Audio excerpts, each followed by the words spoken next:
Konnichiwa, Académie Kutato Desh. Je crois que c'est plutôt Tukako Des, non? Kutako Desh. Vous aurez reconnu mon accent japonais. On voyage à chaque fois. Voilà. On est en reprise. Bienvenue dans cette pause CAF épisode 20 donc un podcast de l'Académie de la qualité efficace.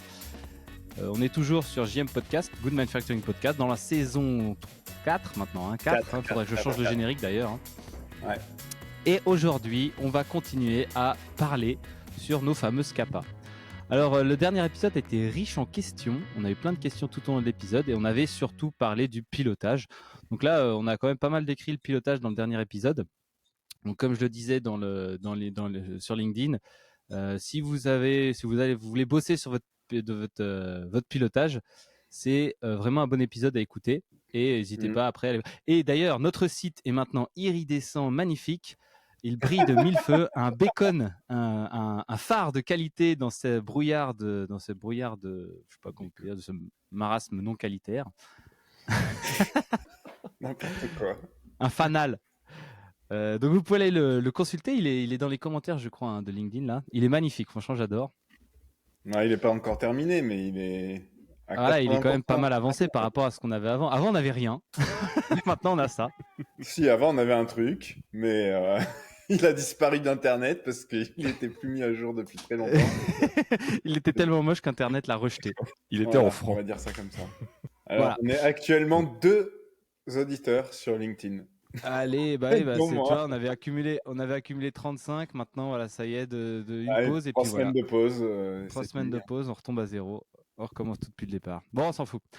Ouais.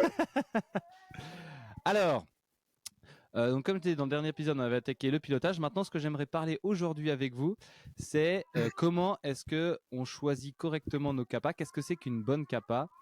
Et on pourrait commencer par répondre à la question, est-ce que toutes les déviations ont besoin d'une CAPA? Non, on n'a pas besoin d'une CAPA pour toutes les déviations. C'est tout, point. Non, Et alors, non, comment est-ce qu'on décide ça? Parce que finalement, c'est pas simple, hein. Même moi, finalement, je vais montrer l'écran dans quelques secondes quand je l'aurai ouvert, parce que j'ai pas trop préparé ça. Quand je l'aurai ouvert, une matrice de décision. Mais même moi, finalement, face à cette matrice, je me dis, tu sais, quand la matrice, elle te dit non, alors que tu as une action simple quand même à mettre en place, c'est quand même dommage de s'en priver. Qu'est-ce que tu en penses? Moi, ce que j'en pense, c'est que on en revient un peu aussi aux discussions de la dernière fois sur le pilotage. Mais ce que j'en pense, c'est que ouvrir trop de CAPA amène à ce que, en fait, on se fasse embourber et qu'on fasse pas les actions et que finalement tout ça serve à rien.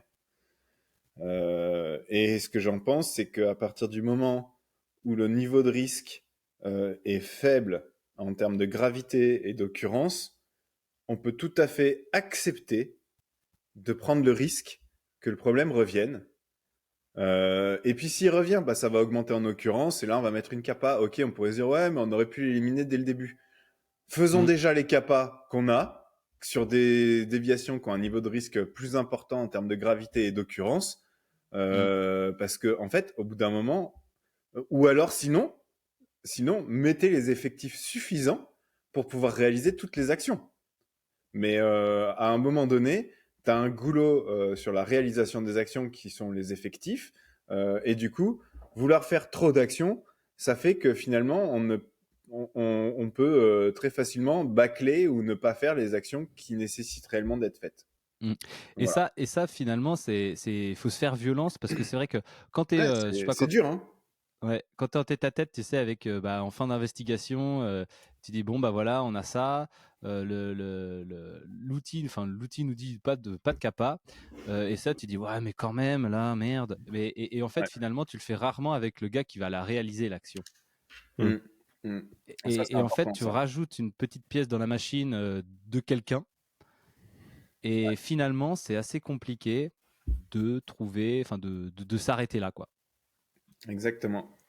Oui. En fait, mais c'est comme tout dans les médicaments, hein. D'ailleurs, le médicament, il est autorisé à être mis sur le marché sur la base d'un équilibre bénéfice-risque.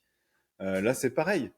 La CAPA, ça doit être décidé si on en met une sur une base de bénéfice-risque.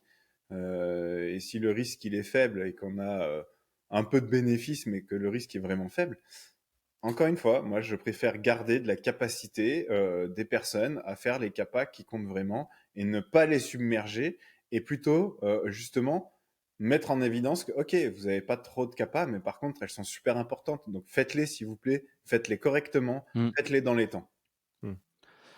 Je me faisais la réflexion en commençant cet épisode que les CAPA, c'est vraiment, je trouve, avec les change control, deux éléments ultra centrales du système qualité, Ouais, des BPF quoi, finalement. Et pourtant, alors peut-être moins les change control et encore, mais je trouve que les CAPA, c'est de la merde dans l'industrie pharmaceutique. Non, mais c'est vachement. Enfin, globalement sur les sites, les CAPA, on a souvent c'est des actions un peu pourries, c'est pas fait, c'est pas fait comme on l'attendait, c'est pas bien décrit ce qu'on attend comme action. En fait, c'est vachement sous-estimé en termes d'implication. Alors que je suis d'accord, c'est un élément ultra central. J'ai fait un post il y a 2 jours là-dessus. Si ton système CAPA est en panne, c'est ton système qualité qui est en panne. Et ce qui est trop intéressant, et du coup je me disais qu'est-ce qu'on pourrait supprimer dans les, quand tu te dis voilà, tu prends les BPF en général, et l'air de rien, si tu supprimes, tu peux supprimer tout le chapitre 5, tout le chapitre même documentaire, etc. Tu repars juste avec un système du coup qui décrit ton processus de base avec déclaration déviation CAPA, et finalement tu vas te retrouver à reconstruire l'ensemble des bonnes pratiques de fabrication avec tu vois, les déviations qui vont arriver. Du coup, tu fais une CAPA, tu améliores, etc. Et finalement, toutes les autres règles vont être reconstruites de zéro grâce au cycle d'amélioration déviation CAPA. Quoi. Exactement. Et ça, c'est fou. Ton cycle d'amélioration, il marche pas.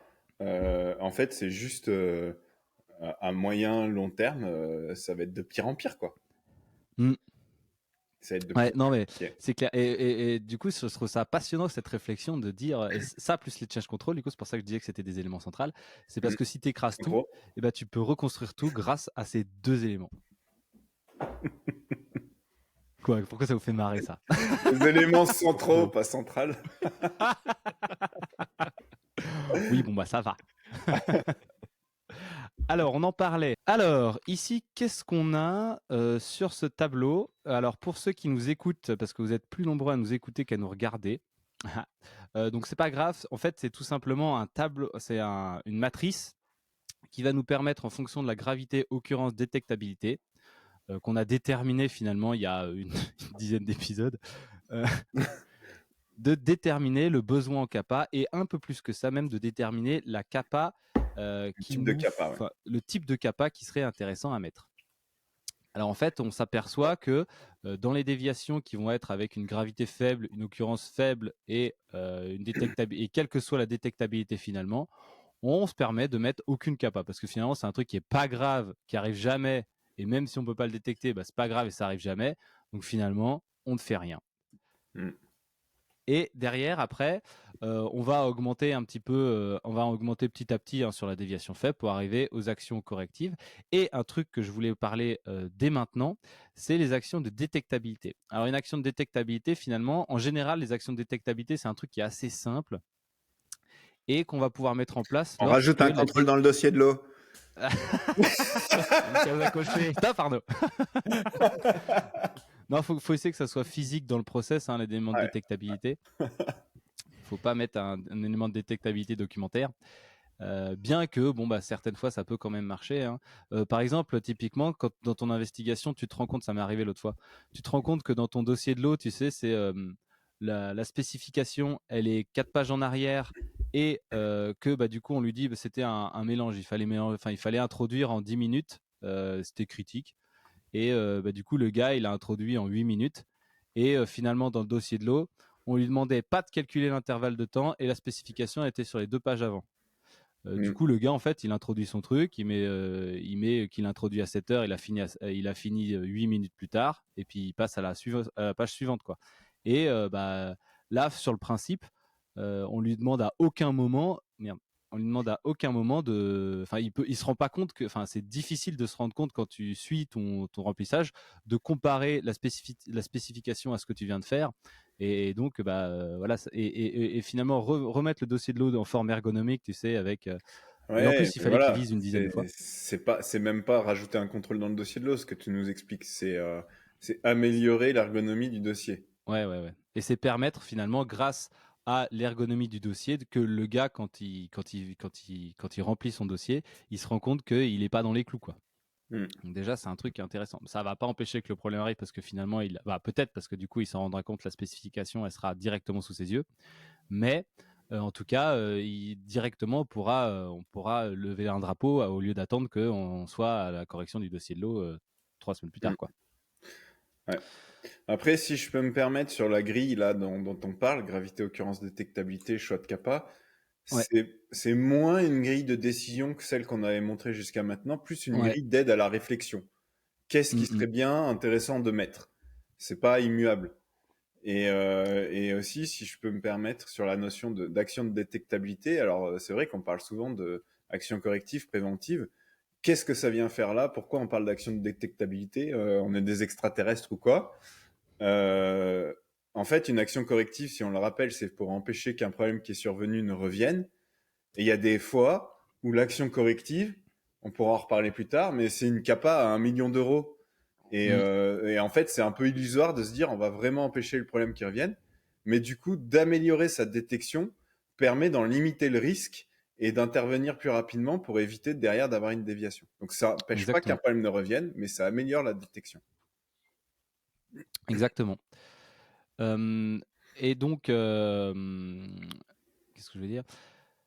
La détectabilité, donc là, la détectabilité, effectivement, on voit sur ce tableau, c'est vraiment quand on a une détectabilité qui va être moyenne ou faible, et selon après la gravité qui va être. Après, quand on passe à une occurrence qui va augmenter, et bah du coup là, on passe plus Ouais. sur corrective et détective.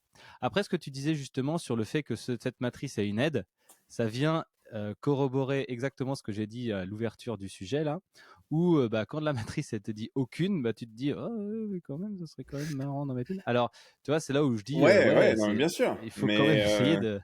il faut. Alors peut-être que les aucune, il faut rester sur aucune, c'est une décision. Non, mais voilà. Non, mais encore une fois, ok. Imagine, tu es sur un site où tu as 0 kappa en retard, où t'as pas trop de kappa dans ton portefeuille, et que tu tombes Mm. sur aucune et que tu dis ah quand même là. Bon bah pourquoi pas. Par contre, si tu es Ah, sur un site où tu es déjà sous l'eau avec des backlogs de kappa dans tous les sens et que t'arrives pas à faire tes kappas actuellement, mm. ouais bah non en fait, il faut pas y aller. Ouais, non mais c'est ça, ouais, t'as raison. Enfin, ça dépend du contexte. Faut Et prendre là, un peu de finalement, recul. ouais, Bah, c'est aussi ça le rôle en tant que qualiticien, hein, c'est de prendre des décisions sur la base d'un contexte. C'est se tirer une balle dans le pied de mettre systématiquement une capa alors qu'on est déjà complètement submergé, quoi. ouais, bah de remettre un truc en plus dans tout le bazar qui est déjà tout en retard, quoi. Ouais.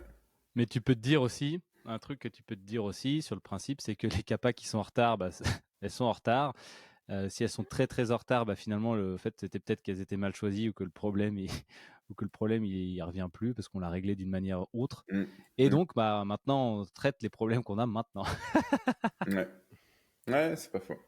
Mais dans ce cas-là, t'annules les capas qui sont trop en retard Ouais, bah, pour plus être en fait, submergé. faut prioriser, enfin, faut prioriser. Faut faire cette action justement de tri du backlog, quoi. Ça, c'est un truc assez urgent à faire pour se débarrasser de ce nuage noir permet de pas prendre qui empêche de prendre des décisions correctement, quoi. Donc maintenant qu'on a vu la priorisation, enfin la priorisation, décider une capa ou pas, comment est-ce qu'on décide d'une bonne capa? Qu'est-ce que c'est une bonne capa? Alors moi j'ai des critères. Ah Moi, vas-y. j'ai déjà un premier truc, une bonne capa, c'est une capa qui sera faite. Ouais, mais alors ça j'adore Voilà. quand tu dis ça. Franchement, je l'adore. La pire des actions, c'est celle qui est pas faite. Ça, Mm. c'est clair et net, hein. Et du coup, derrière ça, les quelques critères qu'on a un peu essayé de de modéliser, mais il y a plein de choses à dire à ce sujet-là, mais déjà, essayons d'en retirer six critères principaux. En fait, je vais commencer par les deux qui répondent à ce point-là spécifiquement. Il faut définir des CAPA qui peuvent être réellement mises en place. Donc, si on dit la CAPA, c'est effectivement l'action à 1 million d'euros qui sera jamais mise en place, déjà, c'est pas une bonne CAPA parce qu'elle sera pas faite. Donc ça, c'est un premier critère. Un deuxième critère, ça serait de définir les CAPA avec les personnes qui vont la réaliser. Ça, tout le monde le dit, ouais, ok, très bien. Mais aussi et surtout avec les personnes qui vont vivre avec la nouvelle pratique qu'on veut mettre en place. Parce qu'en fait, on peut complètement se planter. On peut passer des efforts énormes à mettre en place un nouveau fonctionnement qui sera jamais suivi. Donc c'est pareil, on est sur une action qui est pas mise en place, donc c'est une action qui est la pire. En fait, elle sera mise en place, mais après, elle sera pas utilisée, quoi. Ouais, c'est ça. Et du coup, en gros, c'est un double critère, quoi. C'est donc avec les personnes qui vont la mettre en œuvre et une CAPA qui peut vraiment être appliquée dans le quotidien. Une fois qu'on a accompagné le changement de la méthode, quoi. Donc, si on définit un mode de fonctionnement où on sait pertinemment que ça va pas être suivi par le terrain, soit parce qu'on n'a pas mis le bon accompagnement, soit parce qu'en fait on n'a pas défini. Ouais, voilà, c'est trop chiant. En fait, les gens, ils vont continuer à prendre des raccourcis et ils ne suivront pas cette manière de faire. Ça sert à rien. Ça sert à rien. Après, évidemment, pour avoir une CAPA pertinente, l'élément numéro 1, c'est de connaître les vraies causes de la déviation. Exactement. ça, c'est la base. Et du coup, si vous avez suivi tous les épisodes précédents de la pause café sur le sujet des déviations, on a pas mal parlé de l'investigation. C'est pas pour rien, parce que faire une investigation vite fait, bien faite, avec 3 lignes dans le QMS pour dire c'est bon, on a trouvé les causes. De toute façon, on s'est surtout intéressé à gérer les impacts et les causes, c'est à peu près ça. Derrière, on risque vraiment de définir une CAPA qui aura aucun effet. Bancaire, ouais. Et alors, du coup, on a un outil pour se projeter et évaluer l'efficacité probable, l'efficacité à long terme probable de la CAPA. Est-ce que tu veux nous le présenter, mon bon Arnaud ou mon bon Romain? Moi, je veux bien le présenter. Hein. Tu parles du 10-10-5. Exactement. D'accord. L'idée, c'est On est que d'accord. quand vous avez défini concrètement quel est le futur mode de fonctionnement ou comment va être quelle action vous voulez mettre, vous allez utiliser un outil qui s'appelle le 10-10-5. Et l'idée, c'est de se projeter quelle sera la situation dans 10 jours, dans 10 mois et dans 5 ans. Et là, ça va vous permettre un peu de faire une évaluation prospective de l'efficacité de la CAPA. Et il faut essayer de se mettre dans le cas de ma CAPA, elle est mauvaise, et dans le cas de ma CAPA, elle est bonne. Parce qu'on peut avoir une vision un peu différente de la situation. Exemple, rajouter un contrôle de démarrage dans le dossier de l'eau, dans 10 jours, ça va faire quoi? Dans 10 jours, c'est une action simple. On a l'habitude de faire ça. La CAPA va être facilement acceptée par un peu tout le monde. Ok, c'est validé. Dans 10 jours, pas trop d'impact. Puis le gars qui a mal fait son contrôle, enfin qui a raté son contrôle à l'époque, il a encore les fesses rouges. Du coup, il va y penser, quoi. Exactement. Mais sauf que dans 10 mois, déjà, on aura passé pas mal de temps à modifier tous les dossiers de l'eau. Donc l'effort de mise en place de cette CAPA, il n'est pas si simple que ça, en fait. En plus, les personnes qui vivent avec ça n'auront pas été sollicitées pour définir la CAPA et pour qu'on se rende compte si oui ou non c'était la bonne CAPA. Du coup, ils n'ont pas forcément apprécié. Et ils se retrouvent, allez, un contrôle de plus dans le dossier de l'eau. Je suis sûr que vous l'avez déjà entendu ça sur votre site. Hein. Allez hop, un contrôle de plus sur le dossier de l'eau. Du coup, comme c'est encore un peu dans la tête des gens, on va quand même faire un peu attention. Mais quand même, au bout de 10 mois, il y en a quand même quelques-uns qui vont un peu moins faire attention. Et ça va commencer à se perdre. Et puis au bout de 5 ans, en fait, ce contrôle en plus, il sera perdu au milieu de dizaines, cinquantaines, centaines d'autres contrôles en plus dans le dossier de l'eau. Les opérateurs, il y aura eu du turnover, ils auront tous changé, etc. on saura même plus vraiment pourquoi on fait ce contrôle, et ça pourra même se transformer en contrôler que le dossier de l'eau, on a bien noté l'information, quoi. Et donc, zéro efficacité sur le risque que le problème revienne. Voilà. Et du coup, on essaye de se projeter 10 jours, 10 mois, 5 ans. Qu'est-ce qui va changer en mettant en place cette CAPA, quoi. Par contre, ça peut aussi Essayons d'être réaliste, bien sûr. Ouais, c'est clair. Ah non, tout va bien marcher, ça va être nickel. Ouais, c'est ça, faut être réaliste. Mais c'est pas Sur facile. le contexte et de tout le reste. Et par contre, ça a aussi un effet assez intéressant que j'aime bien, moi, c'est que ça peut aussi te montrer qu'à 10 jours, tu es quand même à risque. Ouais. Toi, par exemple, en te disant, ouais, bah, on va mettre en place, je sais pas moi, une cellule qui va aller détecter, qui va aller se faire un piston qui va éjecter le truc mauvais. Bah ça, du coup, dans 10 jours, ça sera pas en place. ça Donc sera pas comment fait, tu quoi. gères ça? Comment tu gères ça Voilà. pendant ce temps? Ouais. Et du coup, là, ça te dit, ok, la capa que tu vas mettre en place, ça va être top. Mais par contre, sous 10 jours, il faut Comment quand je même fais? mettre un petit truc en place qui va faire faire qu'on va gérer le truc le temps que ça soit bien implémenté, quoi.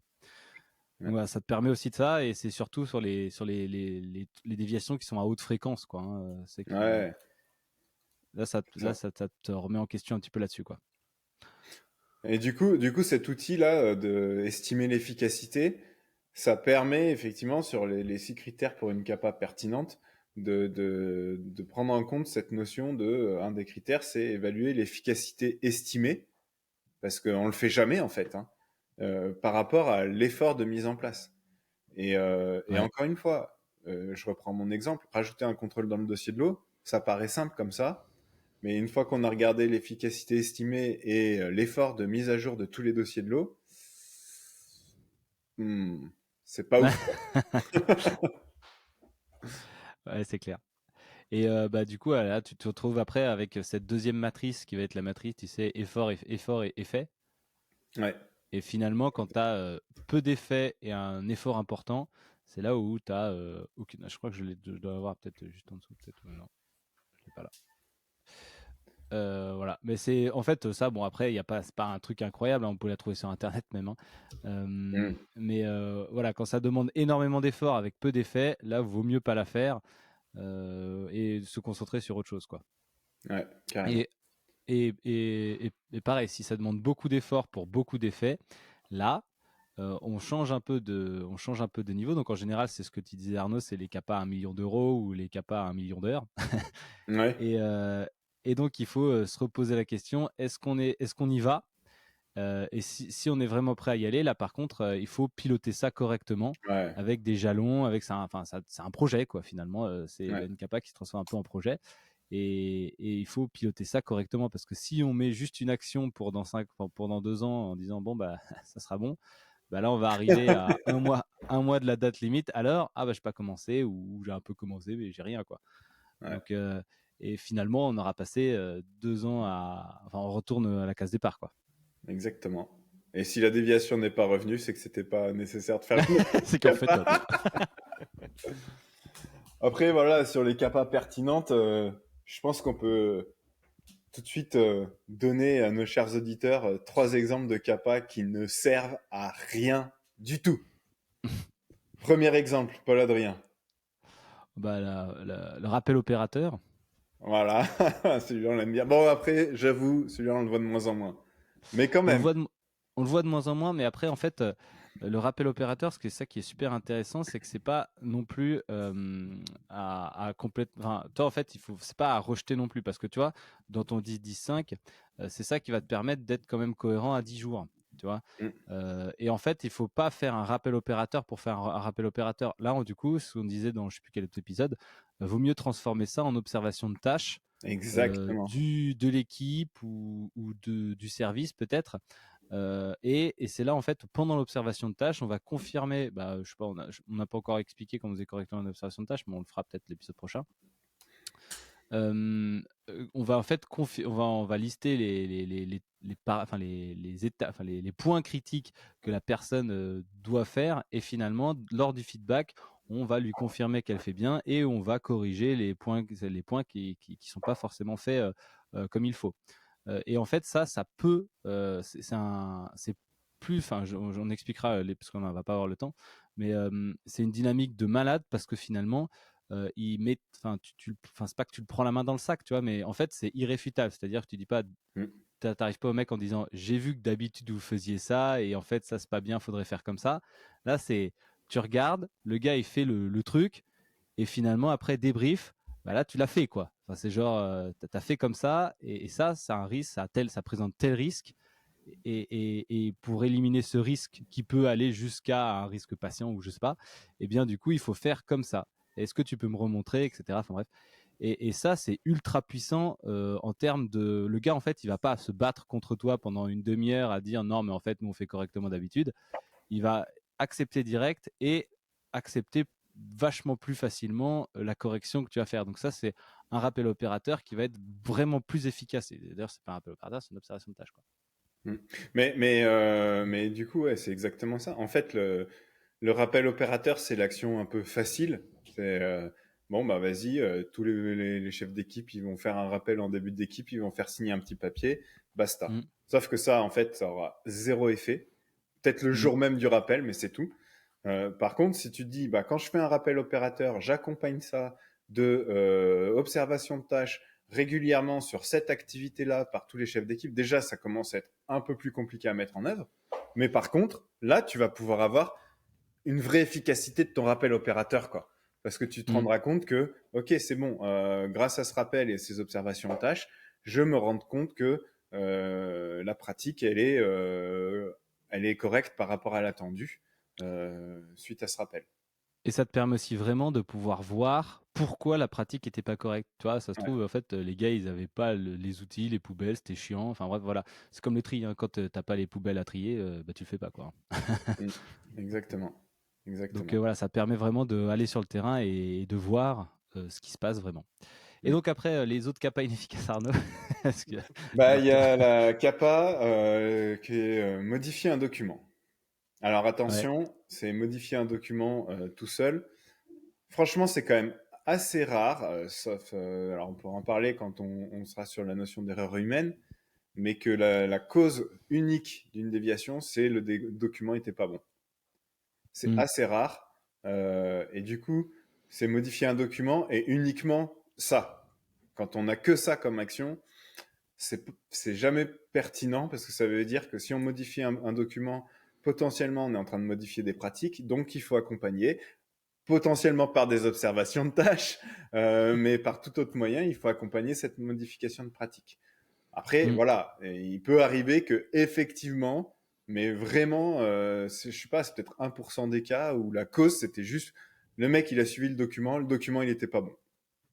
Et d'ailleurs, c'est souvent quand on vient de le modifier, le document, Ouais, c'est la révision, copier-coller malheureux. Là, pour une fois que les mecs, ils utilisent le document pour le faire, boum, ils se plantent de paramètres parce que c'était un copier-coller malheureux. mais Et souvent, la globalement, cause, c'est une révision qui a été faite. ouais, exactement. Un peu Ouais. mal faite, mais vraiment, hein, moi depuis 15 ans que je vois sur tous les sites ce genre de situation de cause de déviation, c'est quand même pas fréquent, quoi. Mm. Vraiment, vraiment. Donc c'est pour ça que je dis c'est vraiment pas pertinent. Et le troisième, alors ça je les adore ces CAPA. Moi je les appelle les CAPA ou les règles Yaka Faucon. Tu sais, c'est pas vraiment une action, c'est ah bah faut faire comme ça maintenant. Enfin souvent dans les systèmes CAPA, t'en as des trucs comme ça où on te dit faut faire comme ça. Ouais, Merci. mais en fait, du coup, la capa quand elle arrive, enfin, ouais, c'est pas vraiment une action, quoi. Enfin, c'est C'est ça. le gars, parce que ouais, tu dis souvent ça et j'avoue, je suis assez content d'en discuter parce que j'arrive pas très bien à comprendre ce que c'est, moi. Parce que soit tu fais modifier le document, soit tu fais un rappel aux gens pour qu'ils fassent comme ça, quoi. Mais Oui, mais du c'est coup, pas. si ta capa, elle est décrite en mode, il faut, je sais pas, il faut faire 2 prélèvements sur les lots de je sais pas quoi, sur cette telle ligne. C'est pas Hmm, une capa, quoi. Et il y en a, ouais. il y en a dans les systèmes capa. On a en fait, c'est des règles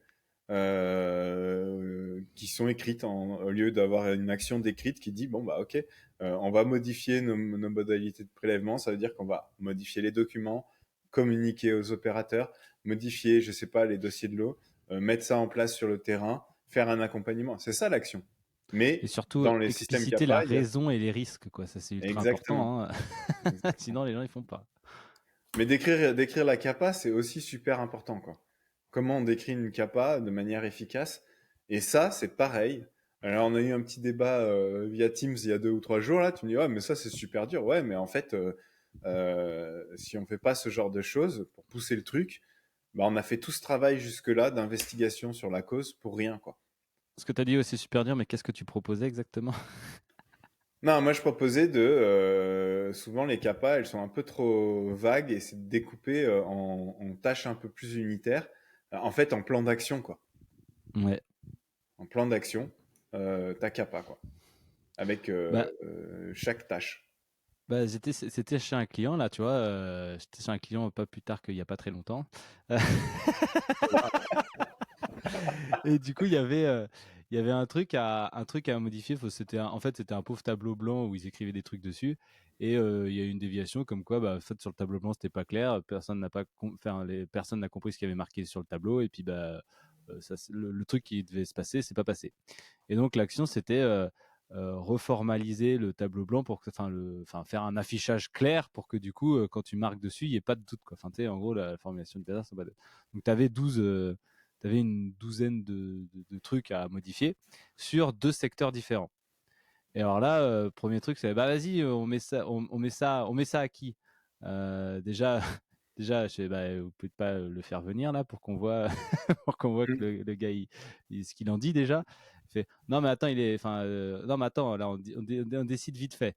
Euh, Et alors, du coup, si on met ça superviseur de ce secteur-là, il va râler parce qu'il va pas le faire sur le secteur. Bon, vas-y, on fait 2 actions, 6 sur un secteur, 6 sur l'autre. Ouais, mais attends, là, du coup, ça fait ouvrir 2 CAPA au lieu d'une. Ah ouais, et comme ça, ce débat, il a duré, franchement, ça a duré une éternité et finalement, rien n'a été fait. Parce que du coup, on a attendu d'aller voir, qu'un type vienne nous dire. Mais la solution qui a failli être envisagée, c'était bah viens, on le met au stagiaire qui lui est pas sectorisé et finalement il va pas râler il va aller modifier tous les trucs. Mais tu vois, en fait, ce qui est intéressant, c'est que tout ce qu'on dit depuis le début sur les déviations, l'efficacité, aller à tel niveau de profondeur, etc., blablabla, les mineurs, machin. En fait, sur 30 jours, on a 30 jours grosso modo, on ne sait pas d'où il sort ce 30 jours, mais on a 30 jours pour clôturer une déviation. Mm. Sur 30 jours, tu devrais au moins avoir 30% du temps qui est dédié à définir la bonne CAPA une fois que tu as les causes. Ouais, ouais. Mais c'est... Enfin, parce que là, Obligé. au final, ce qui se passe, c'est qu'on définit la CAPA en 5 minutes.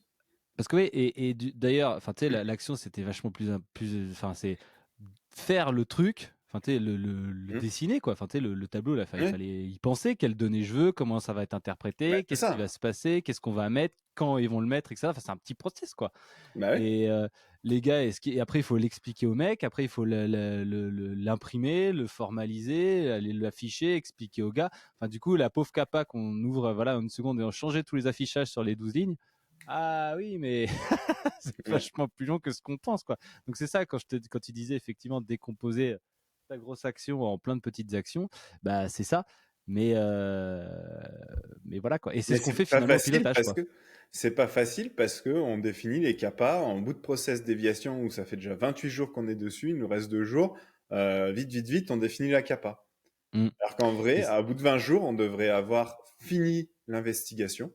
Ah bah allez, ok, des fois il y a des déviations, c'est un peu plus long, mais en tout cas, avoir 30% du temps de notre délai pour définir les actions. mm. C'est super clé, quoi. C'est aussi important, voire plus que tout le reste de l'investigation. Et finalement, ouais, c'est ce qu'on fait pendant le pilotage, c'est-à-dire que le gars il arrive, il fait ouais, bah c'est bon, les affichages je les ai pas encore faits, c'est ok. Pour la semaine, enfin pour la Ouais, fois mais prochaine, tu as grave, designé ton tableau. Ok. mais grave. Et là, du coup, c'est clair, il a juste un petit truc à faire le prochain coup, il revient, fait c'est bon, j'ai designé ton tableau. Ok, pour le prochain coup, tu le valides avec les opérateurs. Yes. Allez hop, 2 semaines plus tard, il a des trucs qui est dessiné, validé. 3 semaines plus tard, ok, maintenant tu le mets en place. Du coup, dans 3 semaines, on en part plus, c'est clôturé. Yes. Allez, c'est bon. Et là, en fait, Exactement. finalement, c'est des petits trucs, hop, qui l'a fait avancer et en 3 semaines, le truc il est en place. Bing gang. Exactement. Bon, il est 12h35, vous êtes partis tous manger. J'imagine qu'il n'y a plus personne.